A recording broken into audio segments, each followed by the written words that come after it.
Good morning. Happy Pi Day, and welcome to this Conservation Applied Research and Development, or CARD, webinar. I am Mary Sue Lovenstein, the R&D Program Administrator at the Minnesota Department of Commerce, Division of Energy Resources. And with me today is Anthony Fryer, who is the Conservation Improvement Program Coordinator at the Division of Energy Resources. Anthony is also the Project Manager on the CARD project that is the subject of today's webinar. Our presenters today are Russ, Landry and Megan Hoye of the Center for Energy and Environment. Russ is a Senior Mechanical Engineer at CEE. He is a PE and Lead Advanced Professional. In his 27 years at CEE, Russ has played a variety of roles, but most recently, he's been involved in new construction plan review, whole building energy simulation, and other technical support to design teams and organizations charged with project oversight and verification. He has managed a number of CARD grants, including optimization of commercial space heating boilers, optimizing indoor public pool facilities, and this one on code compliance. Megan is Engagement Manager at CEE, where she focuses on advancing clean energy impacts of research and asserting opportunities for innovation through energy planning, customer analysis, training, and engagement techniques. With a background in commercial design and life cycle research, Megan specializes in commercial energy code analysis and new construction services. She has a deep interest in net zero energy building design, as well as tools and training information that can drive smart client decision making. We're very pleased to have both Russ and Megan with us today for the webinar. Before we start, I'd like to go over a few webinar basics. First, all attendees will be in listen-only mode. As questions occur to you during the presentation, type them into the question box in the GoToWebinar panel and send them to us. We will do our best to answer all questions within the time allocated, but if for some reason we don't get to all of the questions, we will answer them later and email all participants a copy of the Q&A from the webinar. This webinar is being recorded and will be available on the department's website at a later date. Finally, the slide deck for this webinar is available on your GoToWebinar panel, where you should be able to download it at any time during the presentation. Just for a little background, this webinar is one in an ongoing series designed to summarize results from research projects funded by Minnesota's Applied Research and Development Fund, which was established by the Next Generation Energy Act of 2007. The purpose of this fund is to help Minnesota utilities achieve their 1.5% energy saving goal. About $2.6 million of this fund is set aside annually for the CARD program, which awards research grants in a competitive request for proposal process. Results from CARD projects provide utilities with information to enhance energy efficiency program designs within their CIP portfolios. In turn, CIP helps to conserve energy resources while reducing harmful emissions, minimizing the need for new utility infrastructure, and generating positive economic value for Minnesota's citizens. As you can see by the pie chart, CARD projects funded to date have been in all building sectors. The subject of today's webinar is the commercial sector and discusses a project that looked at improving energy code compliance through support and assistance programs directed to building design teams and to city plan review staff. Now I'll turn it over to Russ to get us started on today's presentation. I appreciate that introduction, Mary Sue, and also the support that the Division of Energy Resources at the Minnesota Department of Commerce has provided for this project. I also appreciate the chance to share the results of this project with all of you. And as we get started, I'd also like to thank our partner cities that were involved with this project, the cities of Blaine, St. Louis Park, and Minnetonka. Were very helpful throughout this project and very good partners to work with on this. And I'll start out as a project manager for this, and then I'll hand it off partway through to a project coordinator for this, Megan Hoye. Just to briefly give you an overview of what we'll be talking about today, just give you some background on other energy code programs that have taken place outside of Minnesota, what the code status is in Minnesota, and what our pilot program objectives are. Then after that, Megan will talk about the design of our pilot energy code compliance program and cover the items in there. And then when we get to the findings, Megan will talk about the recruitment results, and I'll talk, we'll kind of go back and forth some in terms of some of the detailed findings of the energy savings and the qualitative evaluation of the program. And then I'll wrap up with the CIP program recommendations that we have based on our experiences with this pilot program. Again, the introduction, we're just going to talk about other programs, and the status in Minnesota, why we think it's right for opportunities like this, and then the objectives of the pilot program. First of all, in terms of from the list of other places there, you can see that there's, throughout the United States, has been a lot of other energy code programs that have been taken up by utilities and or other groups. But one thing I'd like to emphasize is that a lot of those efforts have involved advocacy for updated code compliance, or not just the code compliance, but also updated code adoption, and either adopting stricter codes or newer codes, or adopting codes and energy codes in areas where they didn't have them. So keep that in mind as you're looking at what has been done elsewhere. When you hear about a codes project, they're often talking about affecting code adoption besides compliance. And the focus of this particular pilot program was just looking at improving the compliance of the energy code that's in effect without doing any advocacy for what that code might be. And note the common program activities that have been that other utilities have done is the most common thing is classroom type education. That would be of both code officials and also of contractors and others in the building industry. A little bit less common has been being available, providing kind of expert support in answering technical questions about energy code interpretations and exactly what it means. And that would be support to the building industry especially.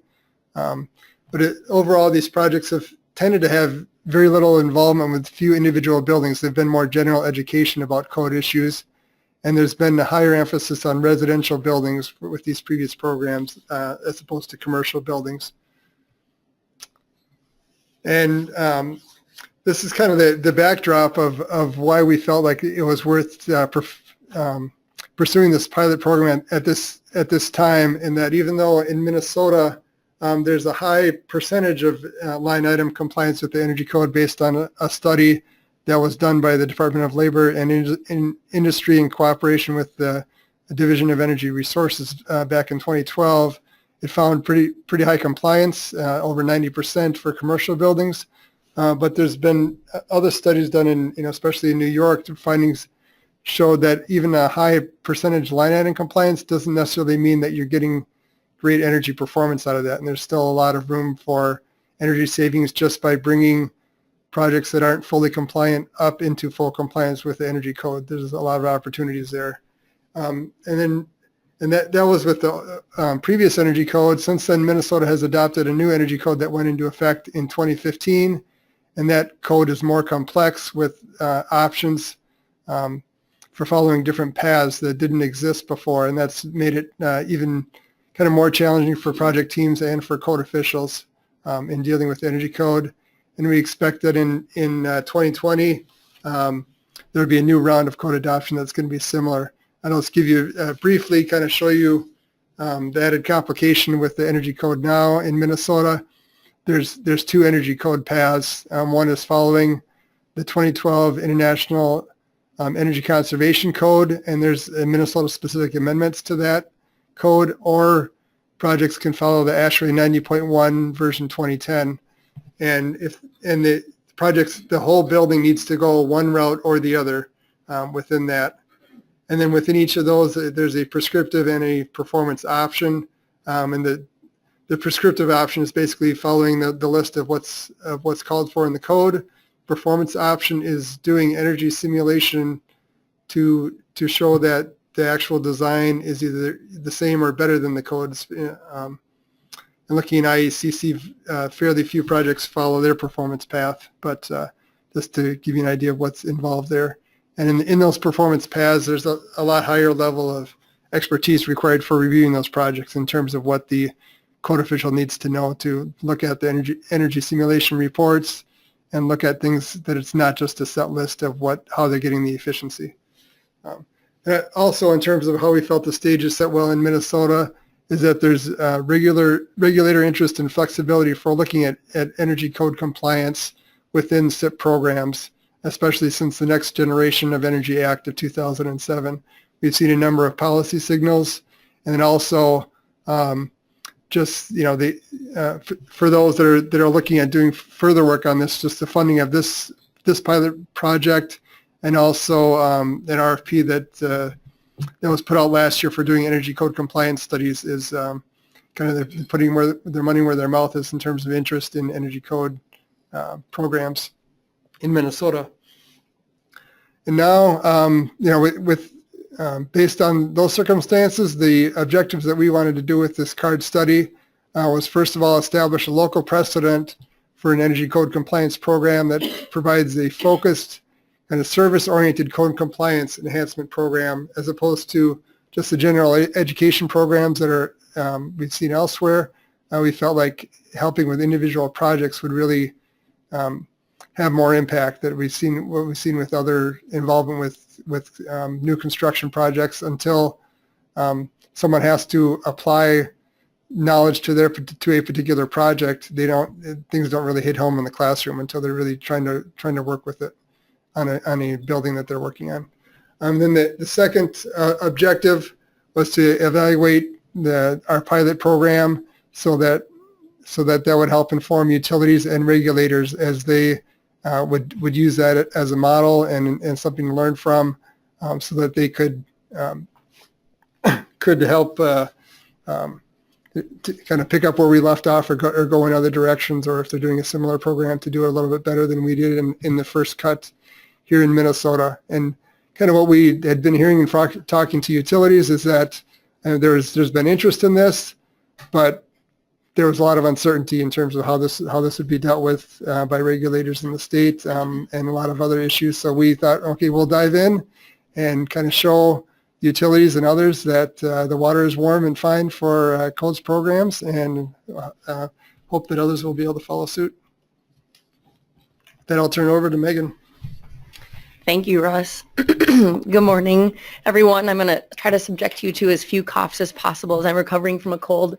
But yeah, let's move into program design for you to understand kind of exactly what Russ is talking about and setting a precedent for a codes type of program in our state. I'm going to talk to you a little bit about our program design, and really the underpinnings of that are that we had a targeted or focused approach that was really individualized, and that were approaches, more than one.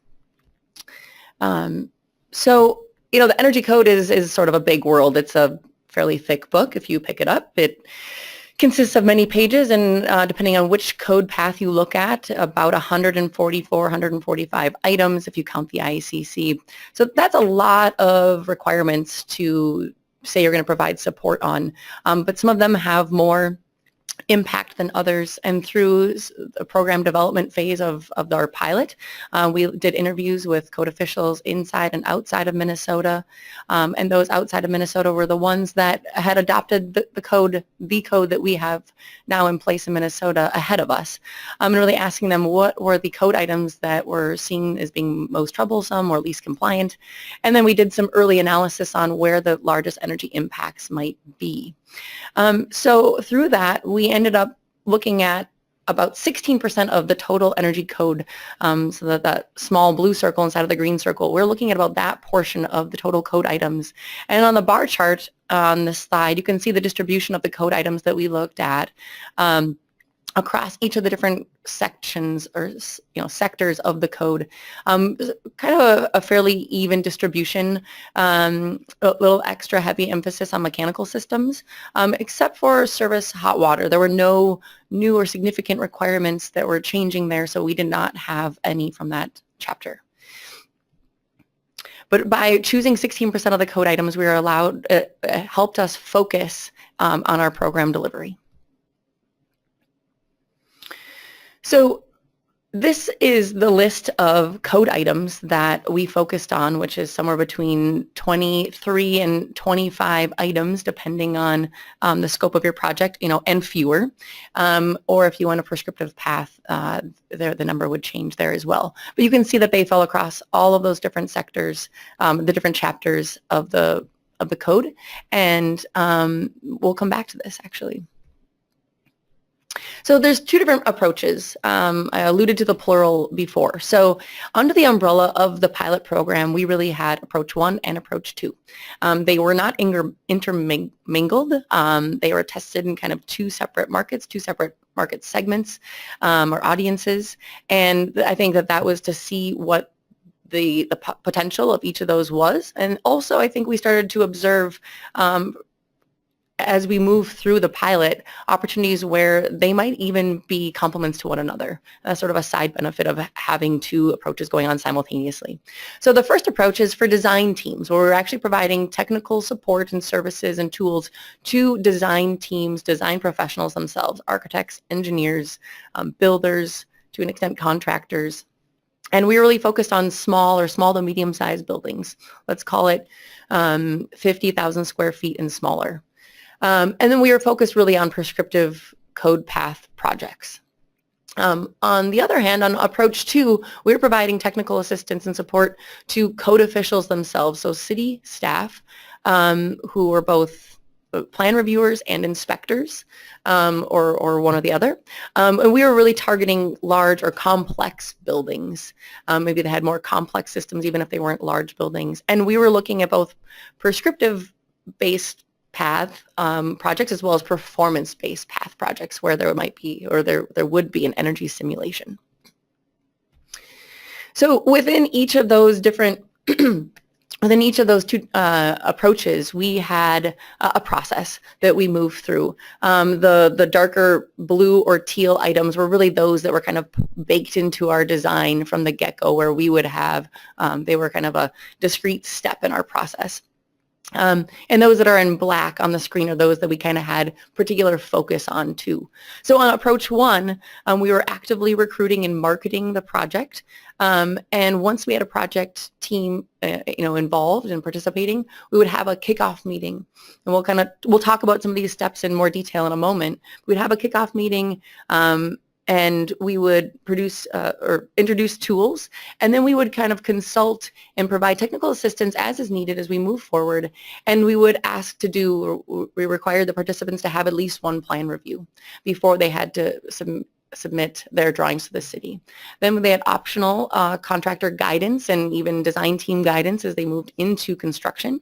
And then for the purposes of the pilot and us measuring our progress and impact, that we were doing field verification and providing incentives to the teams, both the design side as well as the client side. On approach 2, it was a little bit more of a passive role, with us having a few more targeted points of entry here, but we would work with our partner cities to identify projects that were large or complex, or that the cities thought that they would be a good fit for support, that they would see value in that.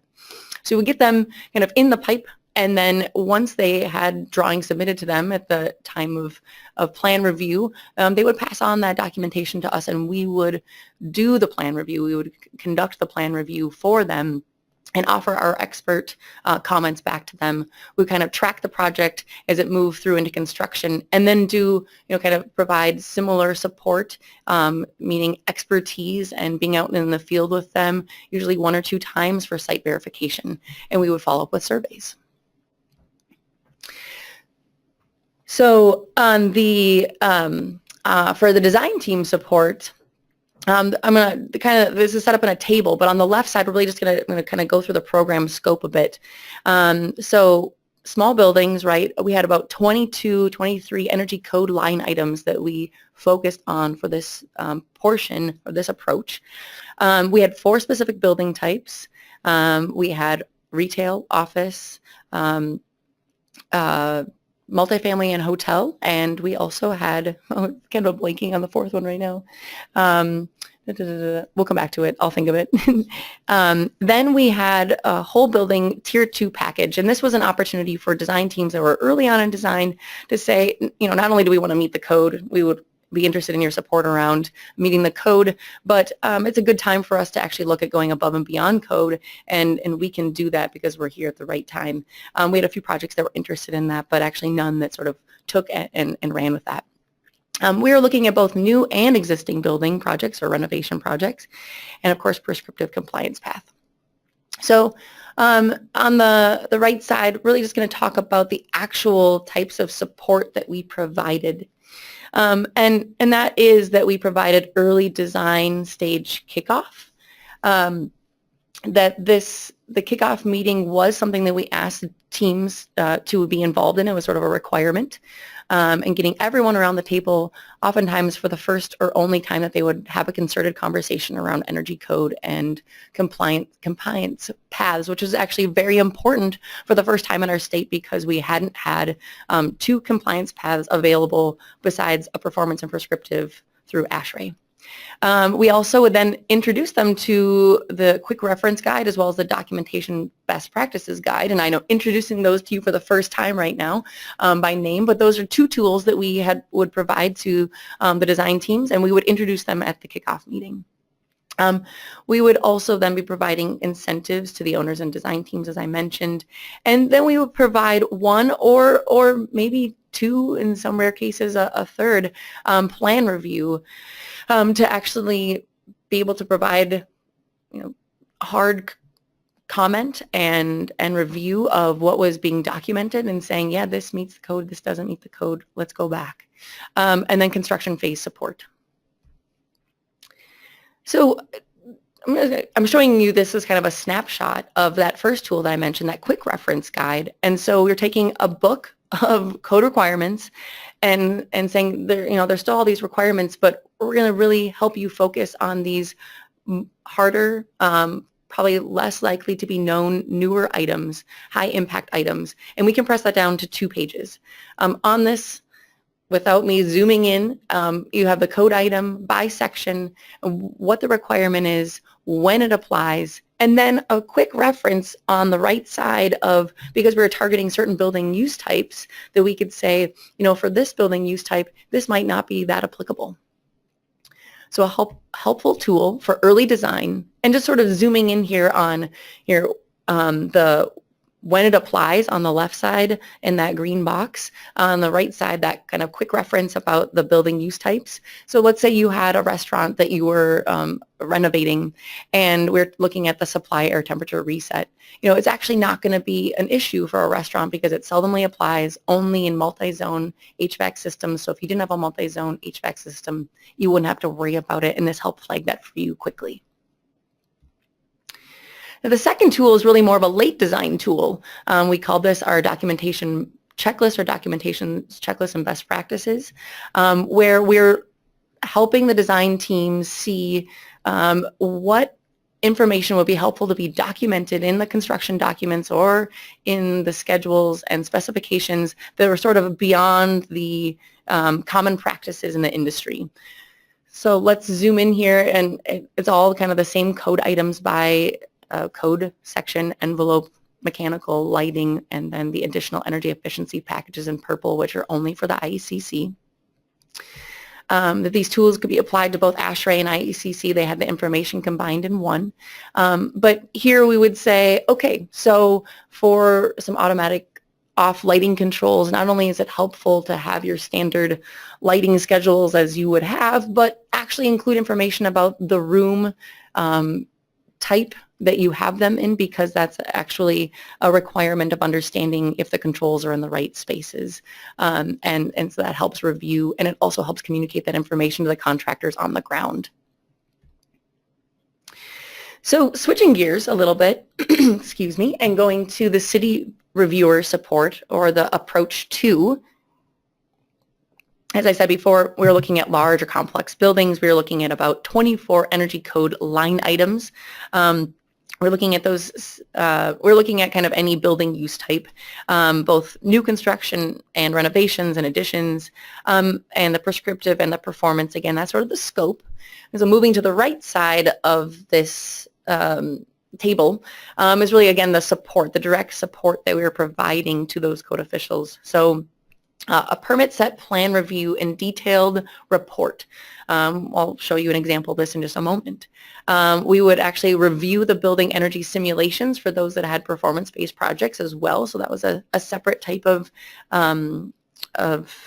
service, but kind of would be sometimes in place of or in addition to that detailed report at time of plan review.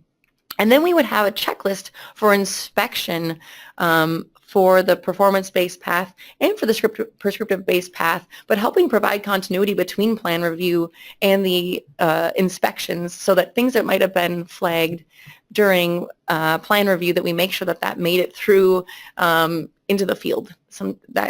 That simple communication, kind of best practices, although not simple. And then lastly, we would provide actual on the ground, out in the field inspection assistance. I'm doing a few of the walkthroughs with code officials. So here's that report that I mentioned. I'm just giving you again this snapshot that this will be a multi-page report, oftentimes 4 or 5 pages. And at the front of that, we would have that table that you're seeing. It's kind of a zoomed in look at that. And items would be marked as green, yellow, or red, or gray. Gray would mean that they are out of scope for the project. If they were green, that meant that they were compliant.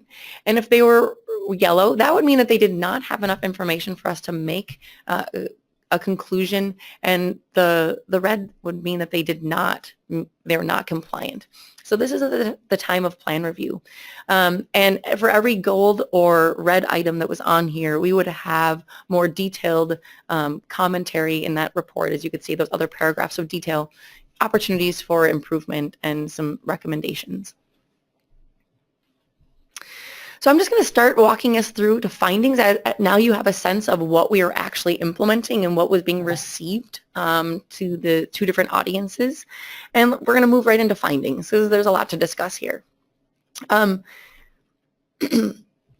here I just want to point out that we had intended to be able to reach a lot more design teams and approach one than we were able to. And I think that is in part because they're sort of ramp up in recruitment and your marketing tools.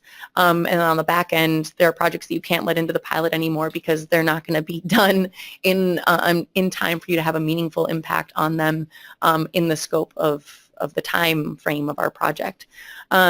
But at the same time, we saw increased participation. The rate at which teams were getting involved was increasing over time because we were getting the word out about the project.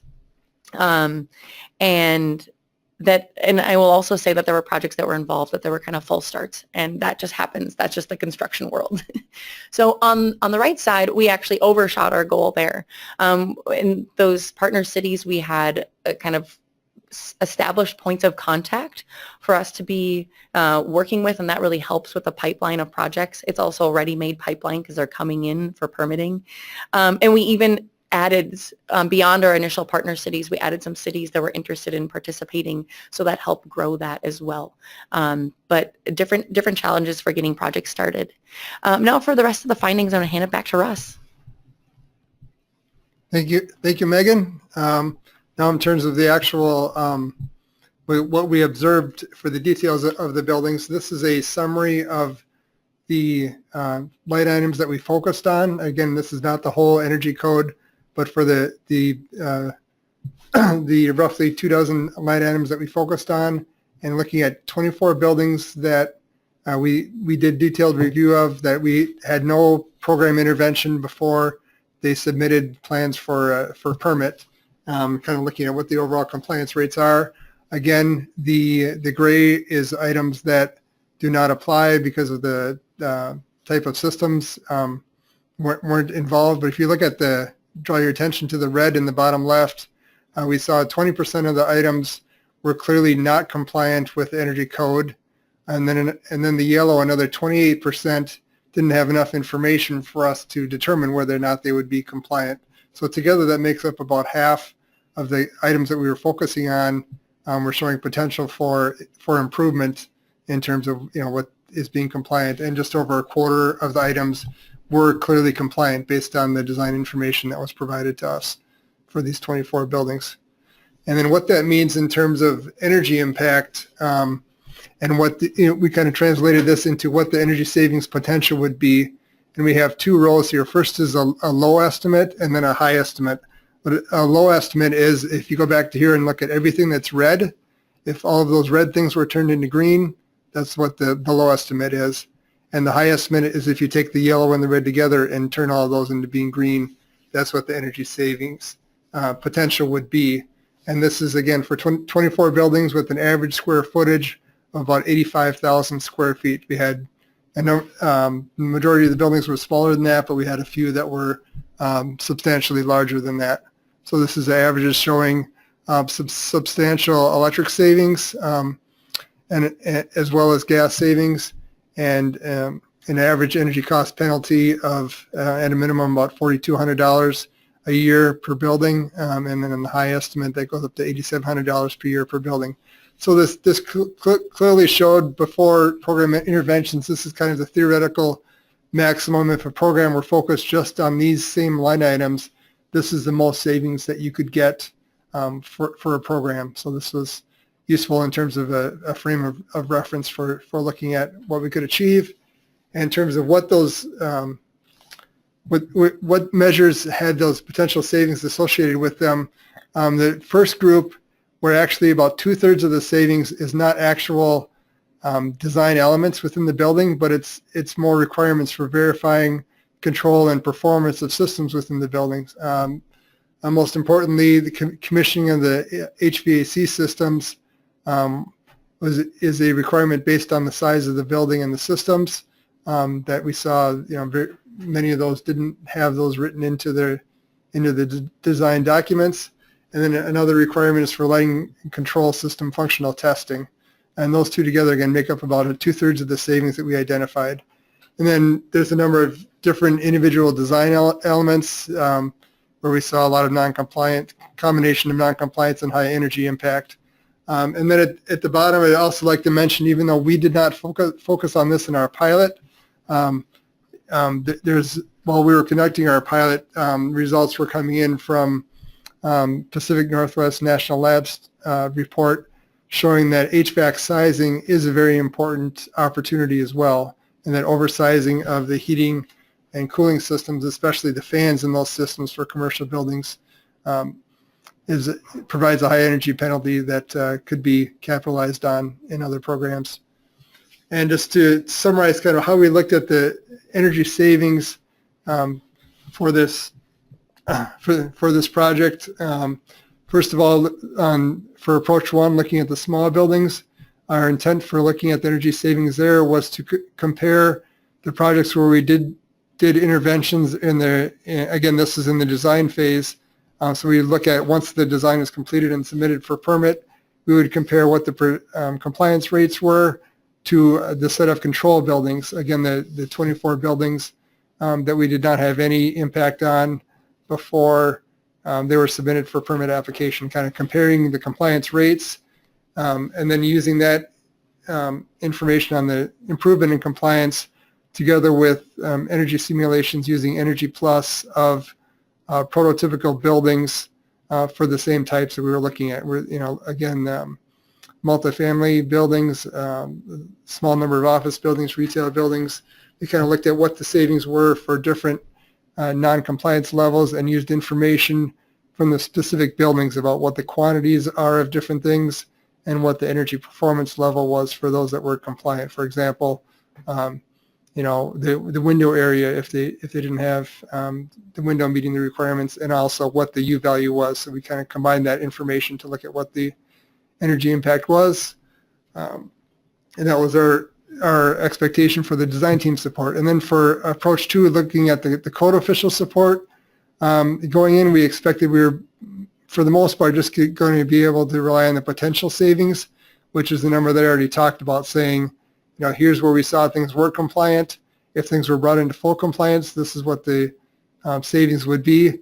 But we had a benefit of the 16 buildings that we worked with. There were 6 that we got to see substantial updates after our first plan review. The cities came back to us after the design team submitted updates and asked us to review those again. And so we had complete information that we could say, after our program intervention, that we saw significant improvements in those 6 buildings, and we were able to look at what the energy savings impact of that is. And now, and then again, that's looking at combining compliance with the energy impact of individual items. This is kind of showing how the 2 different pilot program efforts improve the compliance rates. Again, using the same red for clearly not compliant, yellow if there's not enough information, green for items that were clearly compliant. And on the left, it's showing for projects that we didn't have any intervention. Again, that was the 24 projects. And then there's 14 projects where we had design team support. And for those, you can see the rate of items that are clearly not compliant was cut in half. There was less change across the other items. There was a little bit of reduction in the amount of insufficient information and a little bit of gain in terms of what the items that were clearly compliant were. But then if you look at the city review support, we had similar improvements in how many items were clearly not compliant. We saw that, again, cutting that in half.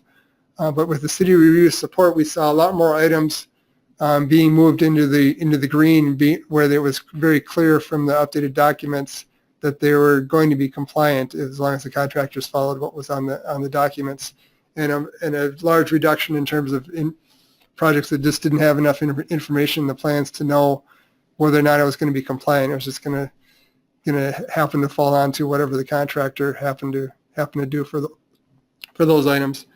And then after if you combining those compliance improvements with what the actual energy savings were for the individual line items, we saw that this is kind of showing the left-hand bars here are showing what the potential savings was in the previous table, and this is focusing on the low estimates of just looking at going from the red to green, and what we saw here is that even though we didn't, by no means did we get things 100% compliant even within the items that we were looking at, but those that had the highest energy impact, we saw significant improvements on, so that we captured more than 2/3 of the potential energy savings, and it was more in the 80% range here.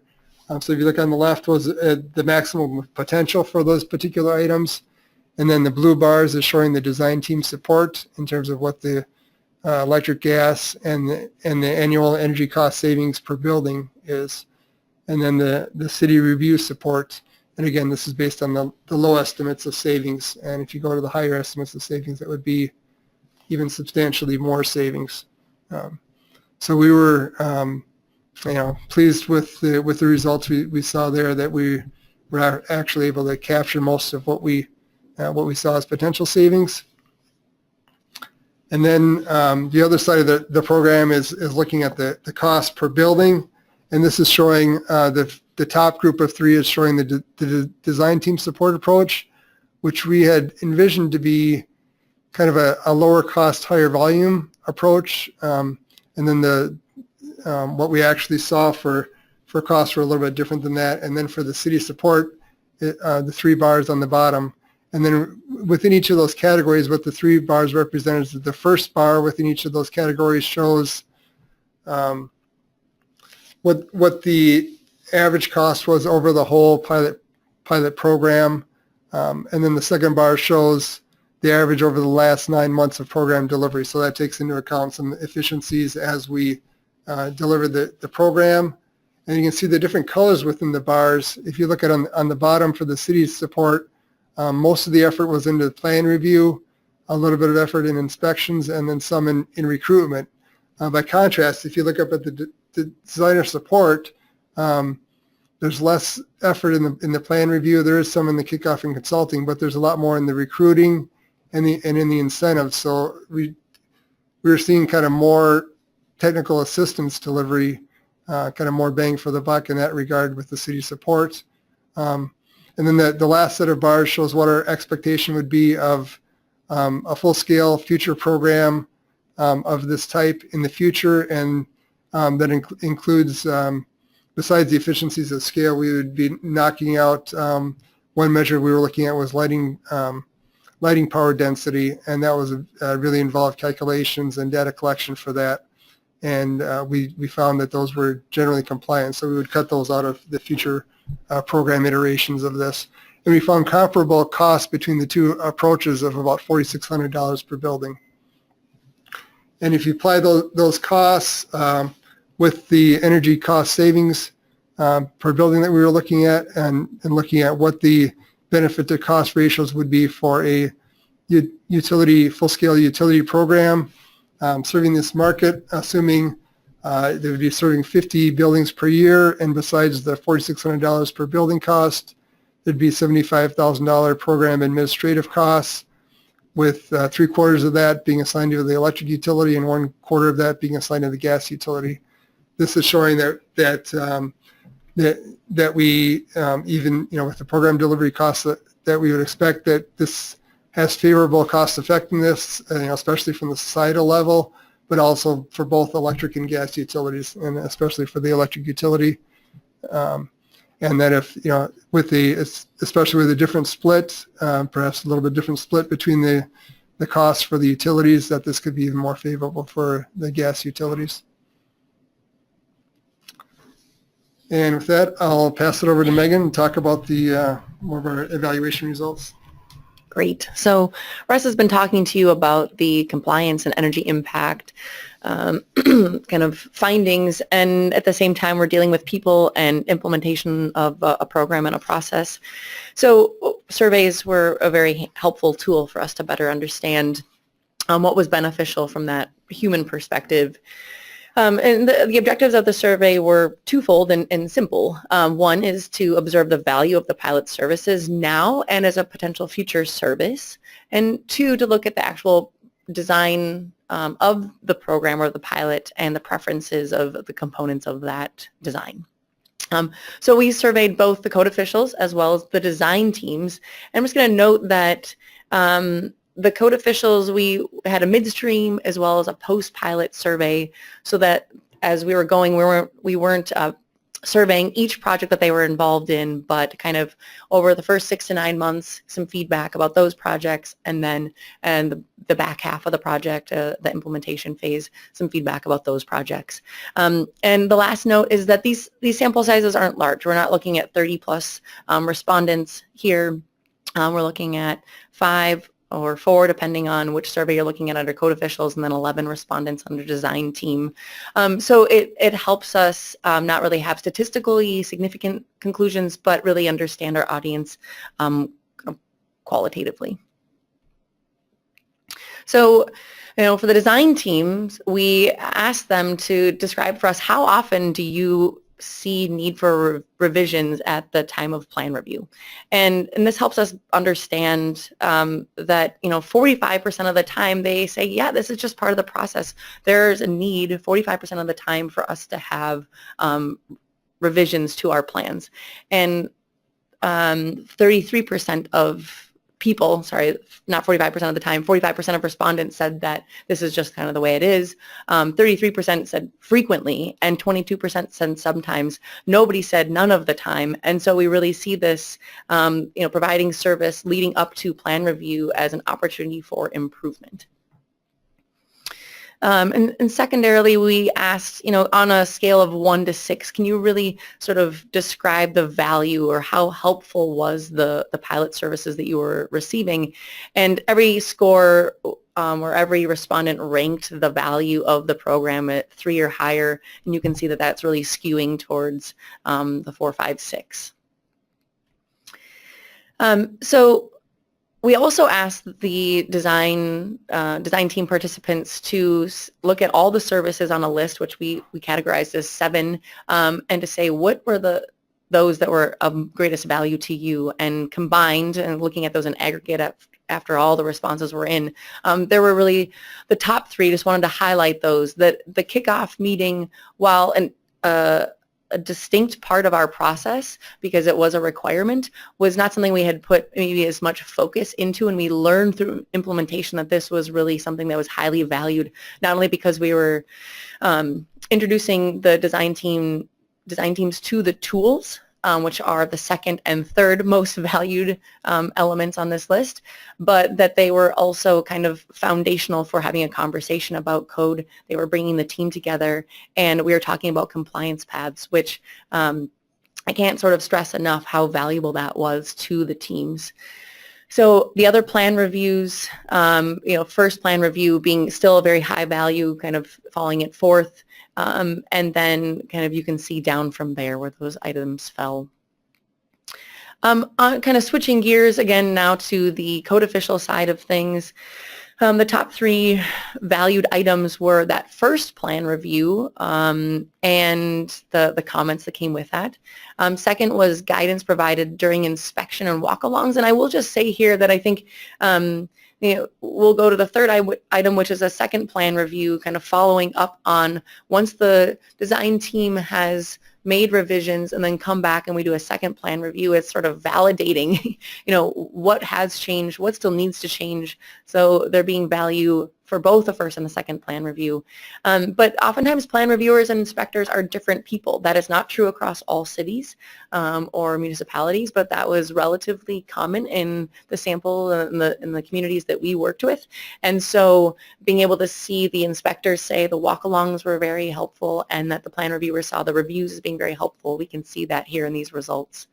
I'm just going to kind of skip down to number 8 and just note that energy simulation reviews were maybe ranked here last, but we actually only ended up providing that service for one project on the city side, and I think that is skewed in this ranking because of sort of a lack of exposure, not so much that was not valued as highly. I would say anecdotally from conversations in the field during implementation that this is a very, very highly valued part of the service, and some of our focus group conversations that we had about 2 years ago actually definitely kind of triangulate that or reinforce that. And one survey question that we asked the code officials was around, would having this service on an ongoing basis be helpful? And even though there were only 3 responses to this particular question, the answers were yes. Nobody said no, or not interested, or it wouldn't be that helpful. And I'm not going to read one of these quotes, but we did weave some of the quotes from the survey into our final report. So maybe that's a teaser for the final report. Look for the italicized text. And that there were just a number of comments from both the design team and the code official side reinforcing the value of what they were experiencing. So with that, I will hand it back to Russ for some final closing thoughts and recommendations. Thanks. First of all, just a quick review of the key findings is that, first of all, for at least a few commercial energy code line items that we focused on, there is significant potential to save energy through increased compliance. And our pilot program model of building-specific technical assistance was able to cost-effectively capture most of that potential savings. We saw similar savings between both of the pilot program approaches. But the city reviewer support had more success related to our goals in terms of participation, and we had lower marketing and sales costs with that approach. Now, in terms of CIP program recommendations, I'd like to focus on here. First of all, for anyone that's looking at any energy code compliance program, recommendations that we have related to that is to focus on a limited number of high-impact items, rather than trying to get compliance with every energy code line item. It's just overwhelming to try to do that and harder to be cost effective because of the effort involved. Second of all, we recommend working with regulators early on to establish a method for counting savings and for evaluating those savings as a program moves forward. And another recommendation we have is that if you want to reach renovation projects which by volume is a much higher volume than the new construction, it takes specialized recruitment and or delivery efforts to really reach those. And we kind of had a broad marketing of working with the designers in the cities, and we ended up getting nearly all new construction projects and very few renovation, even though we know through counts of permits that there's a higher volume of renovation projects. This is just So it really would take special efforts to get to that market. And if someone's going to follow a similar model to our individual project assistance for commercial buildings, recommendations that we would have is to partner with cities to support their design review, as opposed to trying to work with design teams and marketing to them. Also emphasizing the project team kickoff, even though that was through the design team support. Even in working with the cities, there was interest for the cities in having conversations with the design teams earlier to help get them started off in the right direction.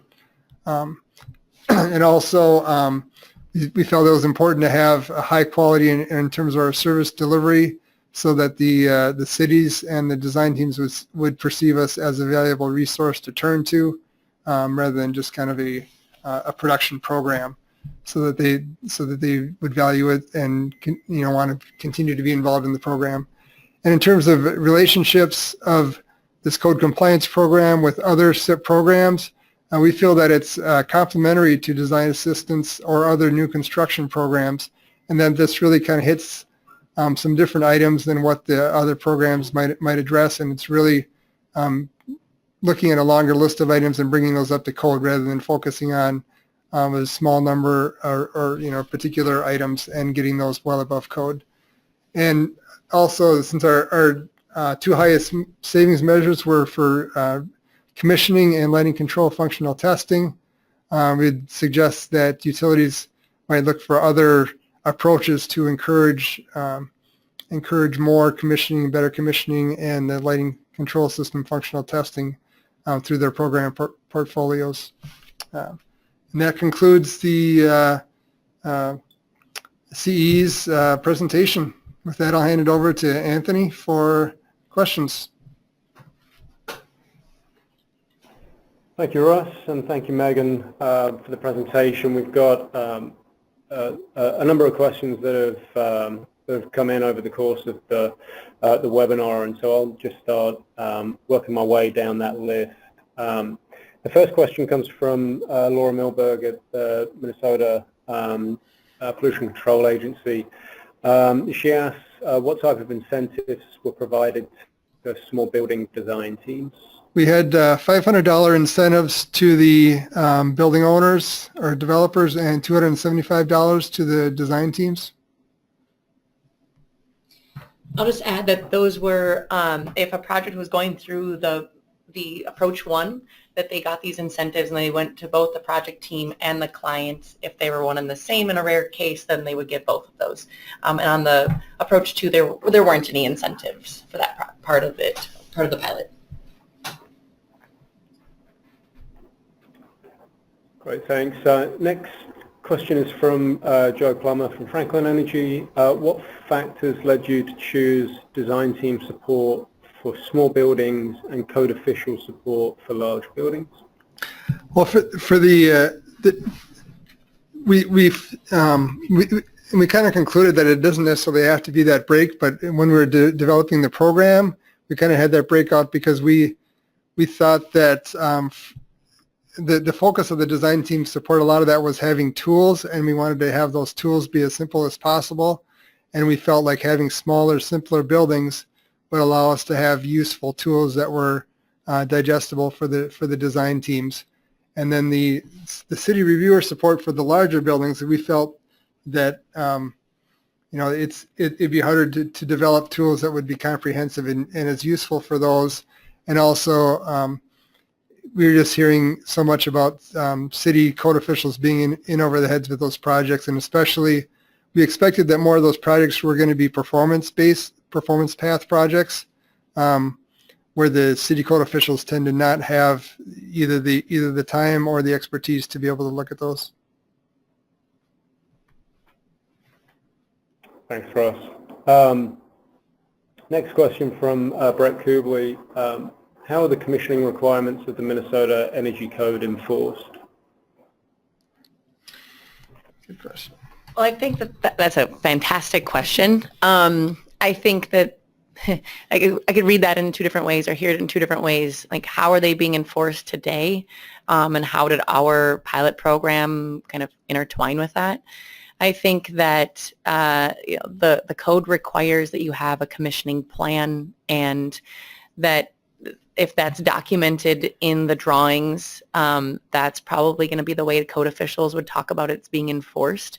I think that there's probably no qualms with saying that the fact is that the commissioning report rarely, if ever, rarely, we'll say rarely, gets handed off to the code officials for them to actually look at. It might be given to them, but they don't have expertise in that.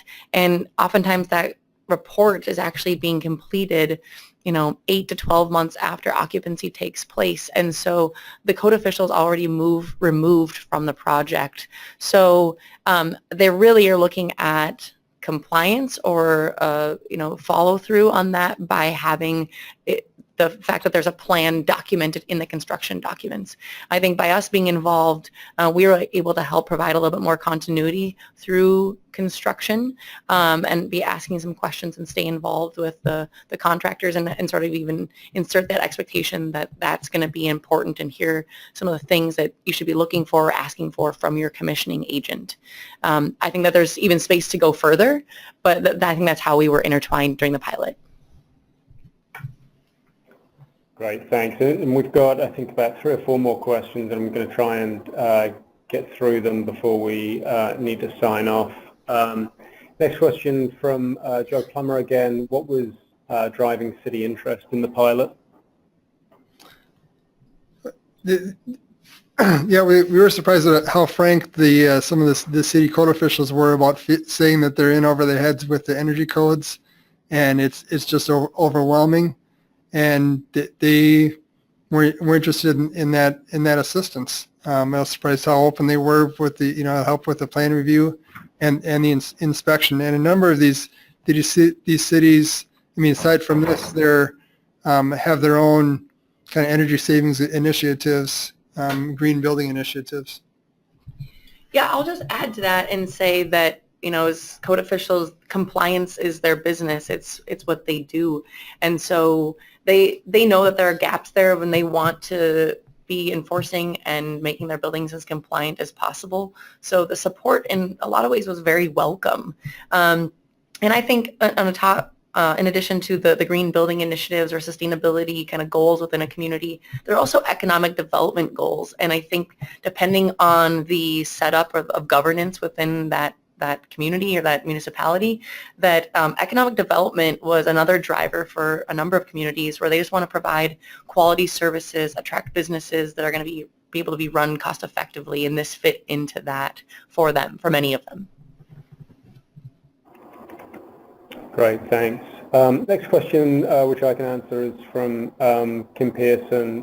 What is the societal test, which I think Russ mentioned in an earlier slide. Kim, the CIP program is sort of based on cost-effective energy savings, and to determine cost-effectiveness we use 4 different tests.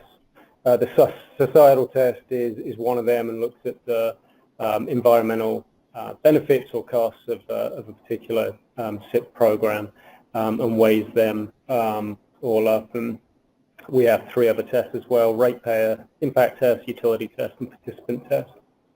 So hopefully that answers your question. Excuse me. Next question, again from Joe Plummer. How did you quantify savings potential from duct sealing and damper leakage? For the duct sealing, we actually had recently completed another CARD-funded research project that looked at duct leakage and duct sealing. So we had some valuable information from that, but a lot of that, it was a combination of fan energy savings and also looking at the heating and cooling load savings. I think if you're interested, I mean, that gets into technical details that we could look at more of a more thorough answer offline for that. I think we can provide to Joe. And for the damper leakage, we had similar analysis. We had to make some assumptions about the damper leakage levels, what the pressures would be in the systems, and what the leakage rates would be. Thanks, Russ. Another question from Laura Milberg. What geographic area was covered by the code officials that you supported? Those were three suburbs of the Minneapolis-St. Paul metro area, and then there were one or two of the core cities also. I think we did one or two projects for the core cities, but most of them were suburban.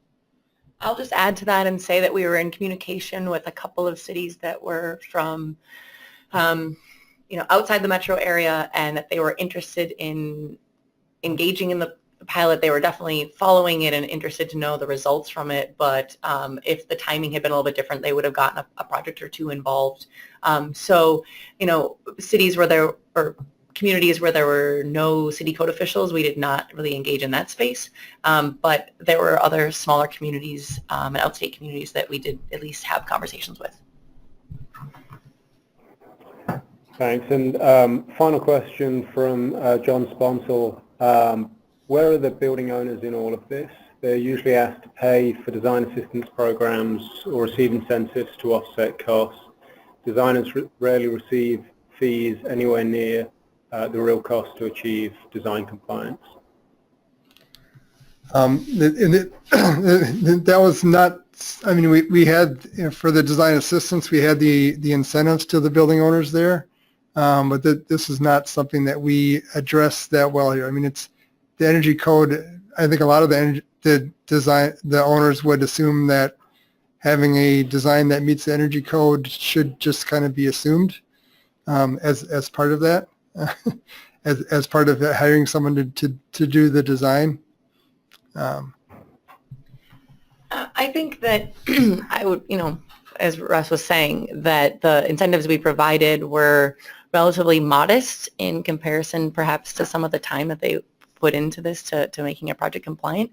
At the same time, non-compliance does hurt a timeline of a project, or it can. And so I think that the project team saw the greatest value in them learning a little bit of market transformation going on so that they can apply this knowledge in the future, but also so that the projects weren't going to be delayed at the time of permit or at the time of inspection when they're really waiting for a certificate of occupancy, and that is highly valuable for their customer relations. So I think that was a different type of currency. Yeah, and I think one other thing to emphasize, we're talking about kind of upfront first, construction involvement, but we were looking at the savings of $4,200 per building, annual energy savings once the building is built.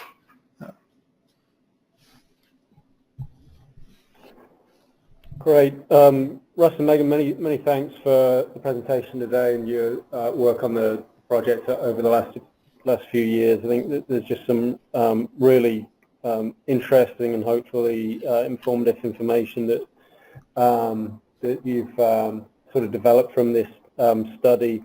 The final report will be available in the coming weeks. Look in the CIP newsletter for information on that and how to access it. And then, as Russ mentioned earlier, we're about to embark on two co-compliance studies as well on the residential and commercial side that you'll hear more about in the coming months. And many thanks to the attendees for the questions that we had and for sticking around just after midday here. And with that, I'll send it back to Mary Sue just to close us up. Thank you, Anthony, and thanks, Russ and Megan. Yeah, this is our CARD project Applied Research and Development webpage, and it has the links to providing reports and also the webinar, the recorded webinar. And there's a link on this slide that you can look at it. Just for the last thing, I just wanted to point out a couple of upcoming CARD webinars. One is on March 27th, when the Center for Energy and Environment will be back to review the results from a project that sought to improve the operating performance of residential high-efficiency condensing boilers through quality installation and retro-commissioning. And then on April 25th, Seventh Wave will be here to provide a holistic look at energy savings in Minnesota's small commercial sector and recommend strategies for increased participation in energy efficiency programs. So if you have any, if you want more information on these webinars, contact me. You can also sign up for our email list and get copies of the CIP newsletter that Anthony mentioned. And please feel free to contact me also if you have questions or suggestions for the CARD program. Thanks again and have a great afternoon.